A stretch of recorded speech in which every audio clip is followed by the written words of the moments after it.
What's up, everyone? How are you today? I hope you are doing great. I hope this year is going great for you.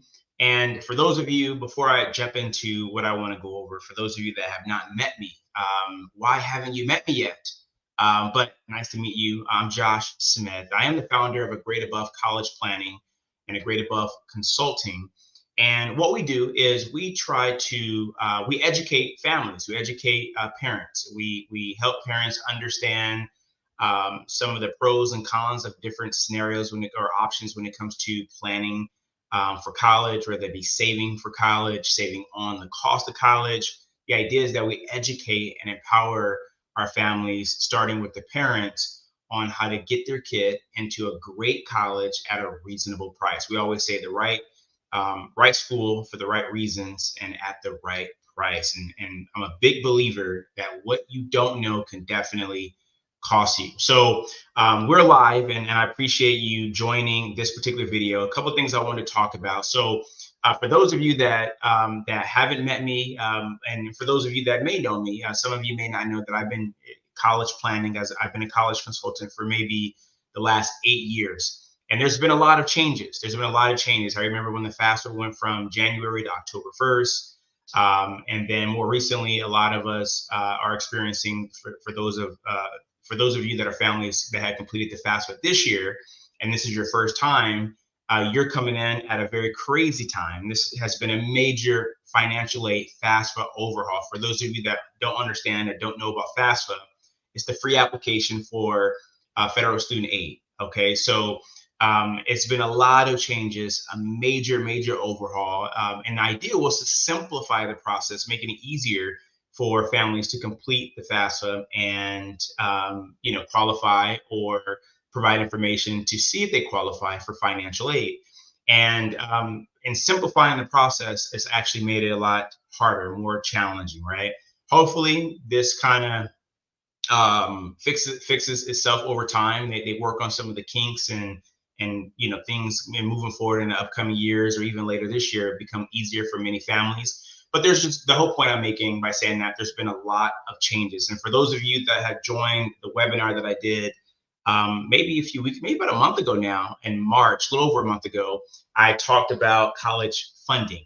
So this particular message that I'm making here is also for families that are maybe in that middle class income tax bracket or upper middle class.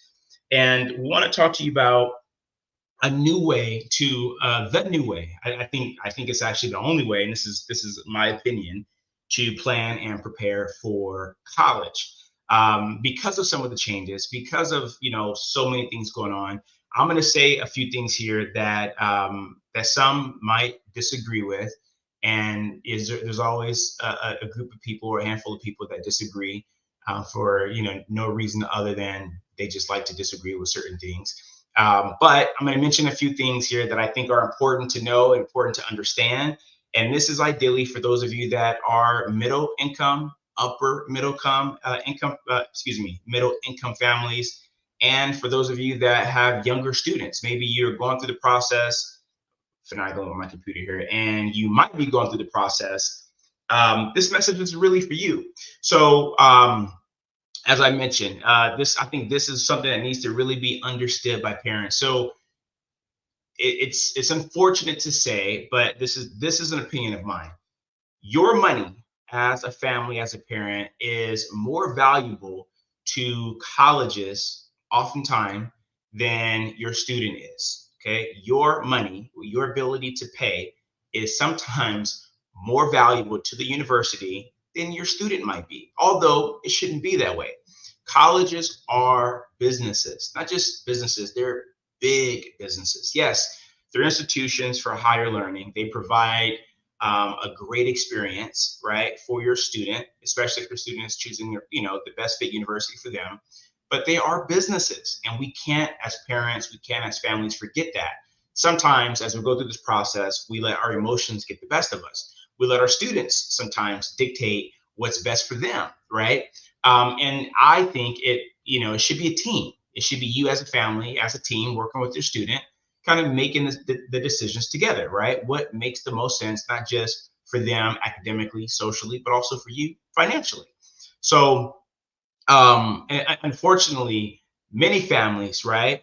They followed the rules. They've done the right things. They've done things the right way to the best of their ability, right? Whatever the right way is. What I mean by that is they've earned a good living, worked hard, have a good job. They've saved money.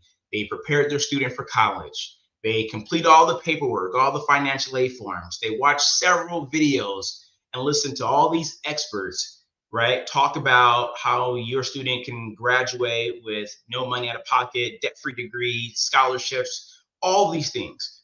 And some of it could be true. Maybe some of it is partially true. A lot of it requires a lot more work than maybe you anticipated. But you go through this process and you do all these things, and only to find out that it's still not enough, right? Still not enough. Now, as costs continue to rise, right, changes are made to the financial aid system, making you less aid eligible. College acceptances are becoming more and more competitive. You need to think differently. You need to think differently as a parent, as a family. The old way is not working like it was or it is supposed to. So the traditional way of planning, saving, and everything that I just mentioned is no longer as effective as it once was. Grab a little water here. So middle and upper middle class families are being, I don't want to say punished, but you guys are feeling, we are feeling, I would say, the squeeze, right? Where you don't make enough to just, write a check blindly. Okay, sure, 50,000, 60,000. I got a college right here that'll give me, a $20,000, scholarship, or give my student a $20,000 scholarship. So that leaves me only having to figure out how to pay 50 or 60 because they got a scholarship, right? I don't have to pay the 80 or 90, but I have to pay the 20. I mean, excuse me, the 50 minus, the 20 that they already gave me. Instead of paying 70, I got to pay 50 now. So it's you're feeling the squeeze in a real way.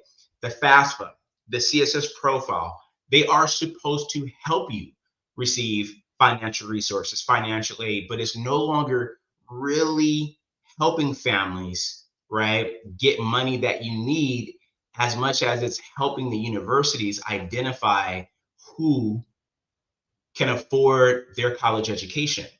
So you provide this financial information, and it's really meant to provide you, resources and see what you qualify for. But in reality, the university is saying, hey, we won't give you this merit scholarship that should have nothing to do with your income until we get your financial information, right? They're making that, more and more universities are making that a requirement. So I still encourage people, if you're going to complete the FAFSA for the financial aid forms, do it the right way, right? Plan on it, maximize your potential where applicable, but also understand that it's really not meant to give you money. It's meant to see what you qualify for. But on the flip side, the positive is that if you are a family that is high income, that have you have the savings or the ability to pay for college, through your cash flow, your income, whatever that might be, then sometimes it's more beneficial if all you care about is getting your kid into a college to complete those forms. Because when they see that you have the ability to pay for the education, your student may be more likely to get accepted. I've seen in the years that I've been doing this, more students, right, that I would say have average stats. The student is not average, but their academic stats might be average. Nothing, nothing like outrageously, exceeding expectations. But maybe C plus, B's here, things like that. And more and more of those students are getting accepted to colleges that were once more selective with those types of students.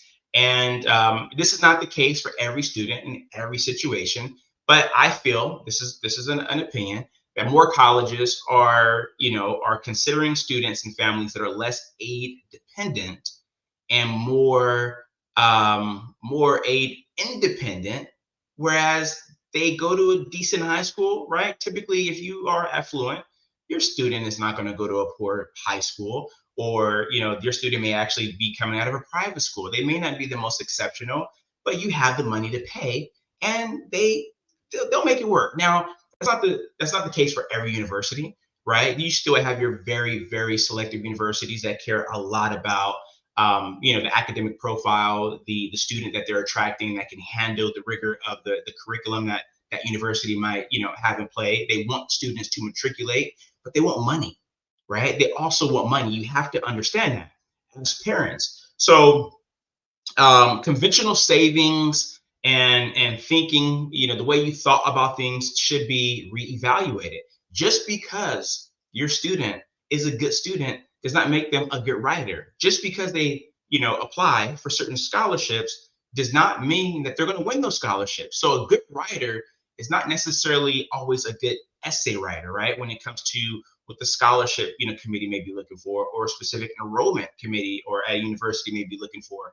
Yes, you have a strong chance of getting your kid accepted based on some of the things that I just mentioned to you: decent grades, financial, opportunity or financial ability, I would say, to afford college.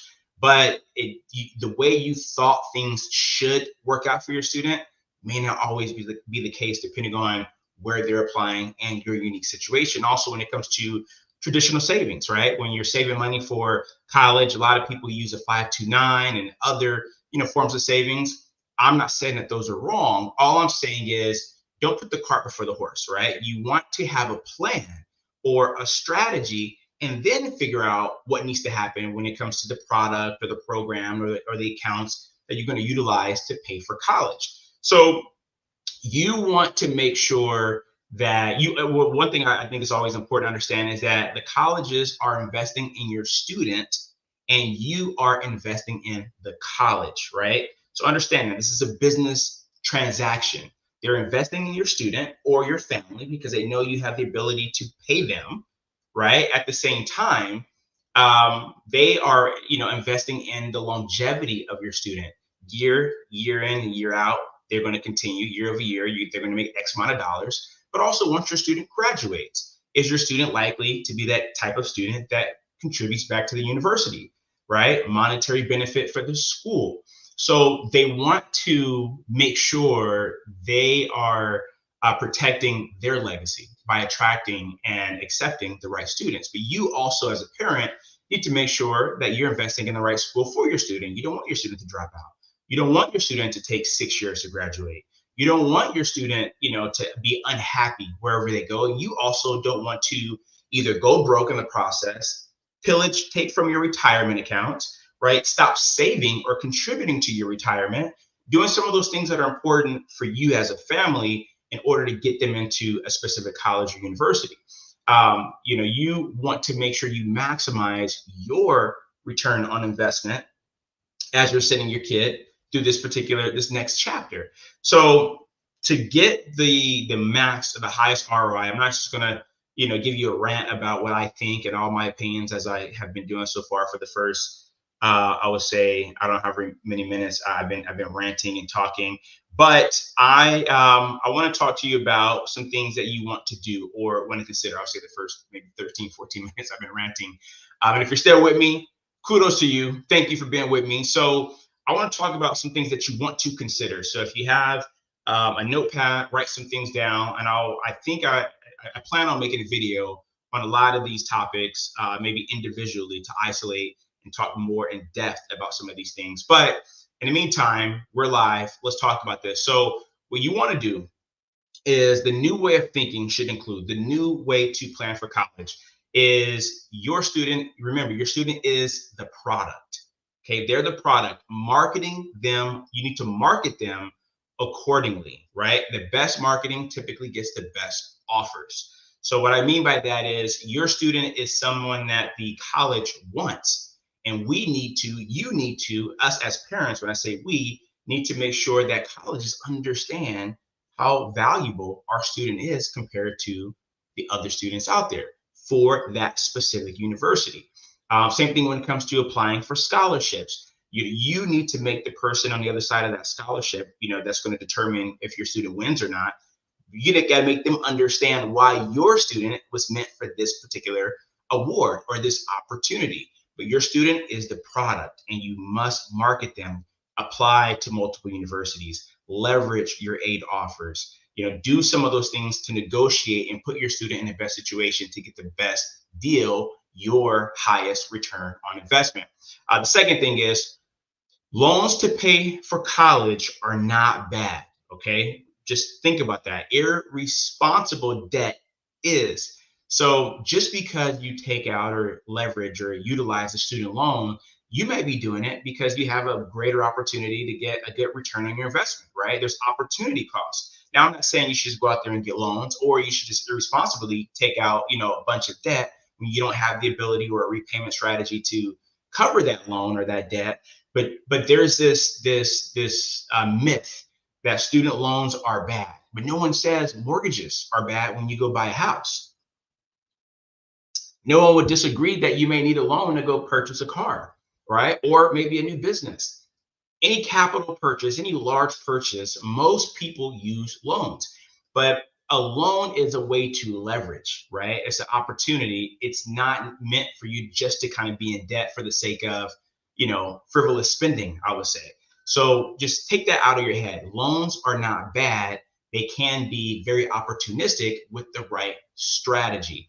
The other thing that I want to mention is how you pay for college is as important as how much you pay for college. How I pay is as important as how much I pay, maybe even more important.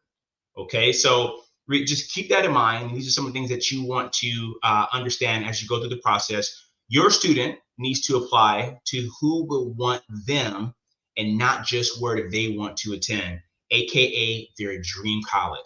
So I meet so many families, so many students every year where their list is short and it comprised mainly of schools that are their dream college and then schools where um, they may want to attend, right? Because mom and dad said this may be a good opportunity. But really look into the situation where I want to apply to the school, and for these reasons. But I think I also might be a strong candidate at these other schools that may not be on my radar.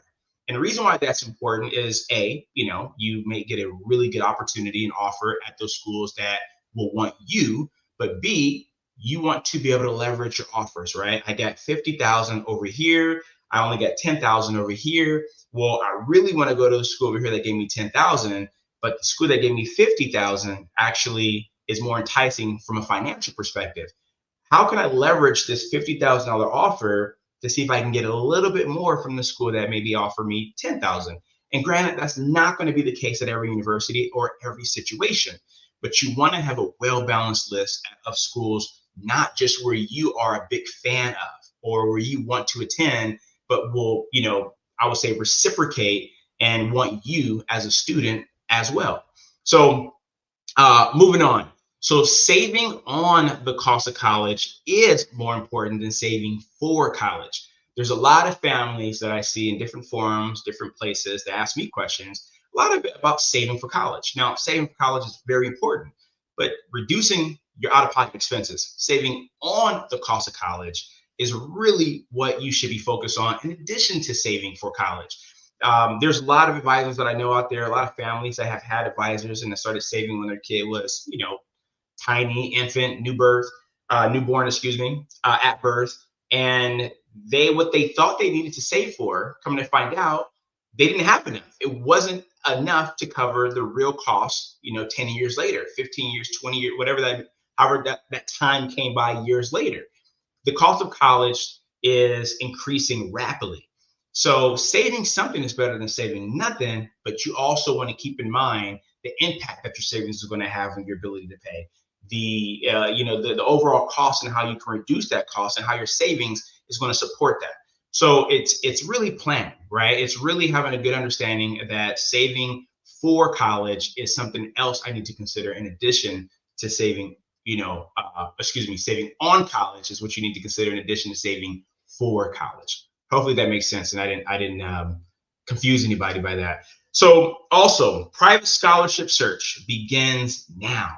If you're watching this video, if you're watching this, you probably either have a college student or soon to be college student, or you just like watching my videos, and I appreciate that. But if you have younger siblings, and if you have a student in question, the scholarship search starts now. It does not start when you get the bill. It does not start way down the road, right? It does not start, well, oh, now we realize that we don't have enough money to pay for it. We got to figure out. You snooze, you lose. You're a little bit too late to the game. It starts now. And if you start early, middle school, I would say you can start picking up certain scholarships and certain opportunities without the pressure, right? Without the stress of having to do it. It becomes a lot easier when you do it because it's something that you just have a routine or a process and you don't have the pressure of needing that money right away. But you start that process now. Understand, what some of the common questions are, the processes might be, opportunities that might not be available today if your student is really young, but they may be a good fit for in a year or two or a few years down the road. But the process starts now. A lot of people wait. What I'm saying is start now, because this is a great way. Scholarships are the best way to pay for college, right? Regardless of what savings you have, what other opportunities might be out there when it comes to grants or things that you probably don't qualify for if you're middle to upper middle income families. But start that process now. Be organized, be diligent, and it will pay dividends in the future. Also, it's okay to ask for more money, right, from the colleges of choice. And these are for that messages for the students that are just getting accepted. Ask for more money, submit an appeal, right? We're not going to say negotiate, we're going to submit an appeal. We're going to let the university know our situation. We're going to let them know why we need more money, and we're going to ask for it. Now, there's a strategy. You want to do it strategically. You want to make sure you present your situation the right way, but you definitely want to ask for more money. There's a lot of families that just don't feel comfortable doing that. I'm here to tell you, unless you just have all the money in the world or your kid's getting a full ride at that specific college, ask for more money. It might be the easiest hour, that it takes you to put together your appeal package and submit. The easiest hour that could pay dividends as far as another $2,000, $3,000, $5,000, $7,000 per year at a specific university. So do it. And then also, they will initially, okay, understand this too when you go through this process. The university will initially offer you what they think you would accept or what they think you will accept. And this is another reason to appeal and ask for more money. You get an offer, don't respond right away. They're going to make you an offer with what they think you will accept. And they're pretty good at their analytics and algorithms on who's going to accept what. So don't fall into that trap too soon, okay? Wealthy families increase their students' likelihood of getting accepted by completing the aid forms, right? Although you still may not qualify for need-based aid. Wealthier families, a lot of families every year, like, why do I have to do this? We're never going to get money. I know that already. But it increases your students' chances of getting accepted at specific universities when they understand your ability to pay, something that I mentioned a little earlier. So now learning the rules, this is really important too. So you want to learn the rules now, right? If you have an 8th grader, 9th grader, early high school, whatever that might be, learn the rules of financial aid and your projected costs at different colleges at least 18 months before your student needs to apply. Okay, really, really important to understand the game, understand the rules before you get too far into the process. You hate to start a game, right? 4 quarters, halftime comes, and you're learning new rules that you could have learned, 2 quarters ago. Like, wait a minute, I wish someone would have told me that, like an hour ago, right? That would have made the biggest difference in our ability to win. So learn the rules now before the game starts, right? Before you start playing. So some questions that you are going to want to ask is, what budget are we comfortable with? Questions you need to get answers to for yourself as a family. What budget are we comfortable with as a family to spend on college, right? Really important that families have this conversation and you understand this together. So many students apply to colleges, they get accepted, only to find out mom and dad don't have the money and we're never willing to spend that kind of money on college. Have that conversation early on and just make sure you, as a family, everyone is on the same page. And then the other question is, if college began next week, I always say if college were to start tomorrow, but let's say if college were to begin next week for my student, what will we be expected to pay based on our situation?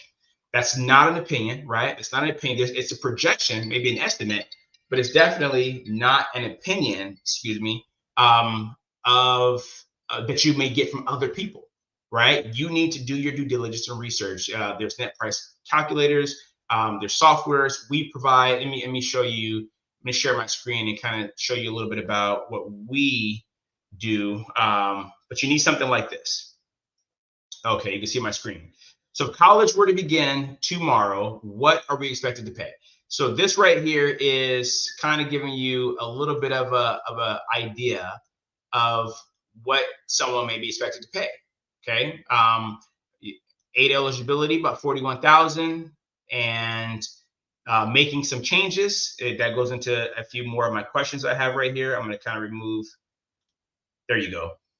You can kind of see that it goes down to 28,000 at this particular university. That's not going to be the case at every college, but at this particular university, excuse me, that is what it looks like. So if college were to begin tomorrow or next week, what are we expected to pay? Let me see here. All right. Okay. Then the next question is, why would I be expected to pay that amount? What factors, in addition to that question, are used to determine this estimated or projected cost? Is it the equity that we have in our home? Is it our rental properties? Is it my income, right? Is it mainly coming from my income? Is it coming from any other assets, brokerage accounts that I have, cash that I have on hand? It's always good to know what you are projected to pay and what you possibly could pay if there were the opportunity to reduce that amount. Okay, so is it possible? The next question is it possible to lower that expected cost? If so, how and to what benefit? Now, as you see here, this person's $41,000 expected contribution, or now it's called SAI, but it still yields a expected contribution. For the most part, they just call it, it's a different acronym, Student Aid Index versus expected family contribution. But this person from 41,000, almost 42,000 down to 28,000.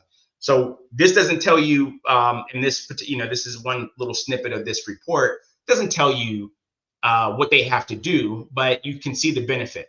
So this is where you, as a family, would evaluate whether or not it makes sense. Maybe it does make sense, maybe it doesn't, or are there some tax consequences to doing whatever whatever we can possibly do? Are there fee consequences, or is it going to modify our lifestyle? But first, what are we expected to pay? Can we reduce that amount? If so, by how much, right? What do we have to do? And what is the benefit? Is it worth doing? Okay, now if there was 41,000 down to 39,000, it may not be beneficial. But from 41 to 28, it could be. Here's another kind of view side by side. Let me see here. I'm going to scroll down. There you go. So you want to understand the situation at each individual university, side by side, or just in any individual university, because your projected costs are going to be different. One school may, charge you this, another school may charge you something different, even though your situation is the same, but they may interpret your situation differently, and they may have different aid packages, offers, how they actually meet your need, things like that. So all aid is not created equally, right? All situations are not going to be perceived the same. So it's really good, the colleges that you may have in question that you just may be considering, it's always good to have a really good understanding of your projected costs and opportunities for your student before you get too far in the process with any specific university. Now, okay, the next question is, now that I understand what my projected cost might be, what colleges offer generous merit aid packages, and what are the requirements? Now that we have a general idea of what our projected cost might be, you may have an eighth grader in this situation. This is a good time to know what colleges, out there offer a, pretty generous merit aid package. And what are some of the requirements? What GPA? Is it 3.5? Is it these, then you start really getting a good understanding of the planning that you need to do, things that need to take place for you, so your student can be in the best situation at getting into that college and receiving some of those opportunities, some of those awards. Next question is going to be, where might my student be a strong candidate for scholarships? Okay, so you may have a list of colleges that you find out are generous when it comes to their merit offers and things like that, but you also want to make sure you're adding some colleges to the list or considering schools as you get closer throughout the, to applying, where your student might be a strong candidate, right? Really important to understand, because the stronger they are as a candidate, the more likely they get money, they get accepted, and they get money. So the next question is, how much do we need to save to cover our projected costs, right? Really important to understand this. We're projected to pay X. How much money do we need to save to make this dream a reality? In addition to what we might, our student might be able to receive. Um, if you can see me now. Okay, cool. So we want to know, sorry about that here. All right, just moving some things around. So you want to know, you don't necessarily want to rely on the merit aid or the merit opportunities. You just want to add those schools to the list. You want to plan as if you were not going to get any money, right? No money. And any money that you get is just going to be icing, right? It's just going to be that much better for your situation, for your student. But how much do we need to save to cover our projected costs? And that example that I showed you earlier is about 41,000. We need to come up with about 41,000, maybe 28,000, depending on our situation, if we want to maximize our aid potential. But it doesn't always correlate to a dollar amount, right? We want to make sure that we understand our possibilities, our potential, but we always plan for the worst and hope for the best. So how much do we need to save? Now you have a savings goal, right? You have a savings objective. You're not just setting aside money. You have a specific objective, a target that you're trying to reach. It just gives you a little bit more ammo and a little bit more intention, a lot more intention, I would say, behind your activity, your actions to save money. Next question is going to be, what are the best ways to save for college to reach our savings budget or our goal? So you know how much you have to save. Now, what is the best method of getting there?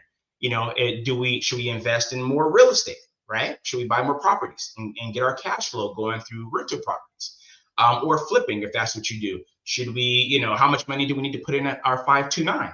At what interest rate, right? We already have X. How much do we need to add to that? What do we need to do? Maybe you feel more confident with other strategies, but whatever it is, whatever the vehicle is, find the vehicle, figure out, the best vehicle that is going to help you reach your goals, your destination, safe and sound.